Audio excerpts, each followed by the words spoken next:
وی نعتونو خو صحیح ده خو د الله پکې څنګه دی نو الله اکبر ما دنیا کې نو دوه قسمه دي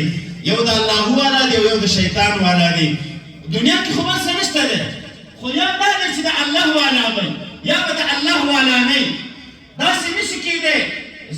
اجتماع د نقیضین ناجایز ده هم د الله والا وي او هم د دی نه نو یو خبره ده الله جل عز مجده دا جایز دی دا هو خپل ذکر دی خپل موږ او تاسې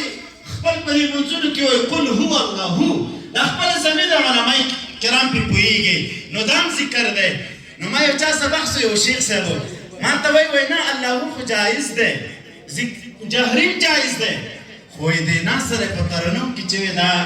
ناجایز دی نو ما ورته یو خبره کوم دا سره من الله ذکر دی که نه دی وایي ذکر دی من اذان ذکر دی که نه دی وایي ذکر دی تلاوت ذکر دی که نه دی ذکر دی نبی مزه ریاض الصالحین باب فضل القرآن کې راځي نبی علیه السلام مبارک فرمایي په قرآن کریم کې چې چا خوشنوازي ونه کړله دا زموږ نه دی نو قرآن کریم ذکر دی په هغه باندې خوشنوازي کول او طرز کول جایز دی او الله چې و ذکر دی په دې کې طرز دی ناجایز شي دا تعجب خبره ده دواړو ته ذکر دی حدیث شریف کې راځي که چا په قرآن کریم چې تلاوت د خوشنوازي ونه کړله زموږ نه دی نو که بیا په دې کې طرز وشي یو بل خبره دا ده حسن القرآن په نوم باندې مستر سابقي دی او